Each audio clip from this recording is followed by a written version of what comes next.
Times World Memory Champion, that's Dominic O'Brien, asking him some of the most frequently asked questions that we get asked to put to him about memory and learning memory skills. So the question I have for you today is obviously from a parent.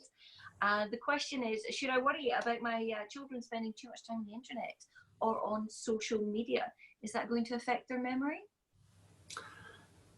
Yeah, it's a problem, isn't it?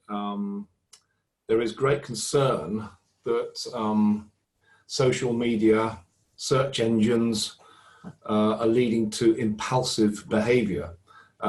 Search engines are getting very clever these days because they know the sort of things that we like to do. And you might go on there to research, I don't know, the Wars of the Roses or something in history, and you end up buying a pair of shoes or ordering tickets to a concert.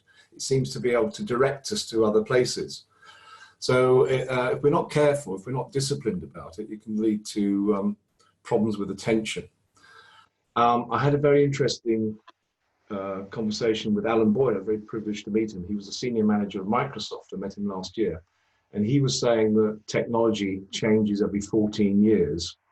We had 1995, that sort of area with the internet, and then we had social media around about 14 years later. The next big change is going to be 2023.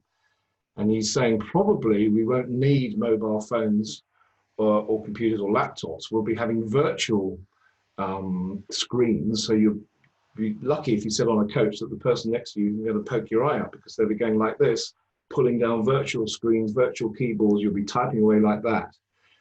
And there's even talk, and I think the US military are looking into it, where you have implants for your brain, where you're connected to the World Wide Web.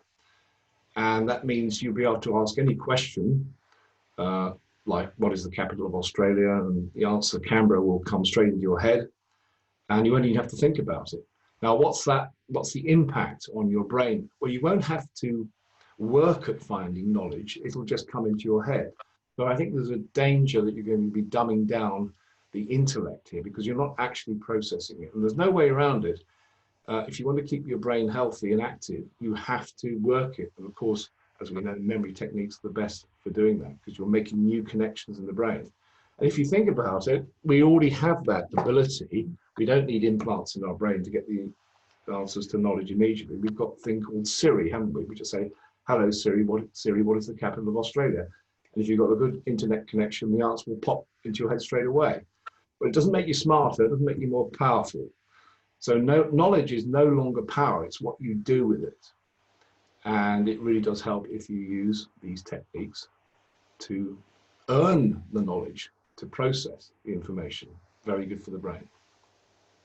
Yeah, I think you're right. In a world of infinite knowledge, and of course we have infinite knowledge because we have these smartphones to our fingertips at the whole time. It's the person who's able to take that knowledge and to apply it to new situations and to come up with new, innovative and creative strategies using the information that everybody has access to, that really does make, that makes a big difference. In fact, I am sure that in the future we will have people who will be employed simply to be thinkers, that the whole thinking process, the memory process, the assimilation of information and creation of new thinking will be a job title in its own right.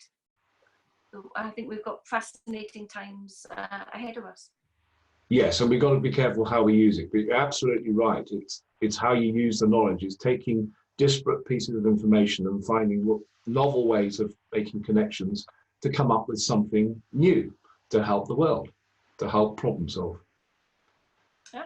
Creativity, of course, being a much maligned and misunderstood tactic in today's working life, I think will become ever more prevalent, ever more important for the children coming through. So thank you very much for that. That's a fascinating little chat. Thank you very much, Dominic. Thank you.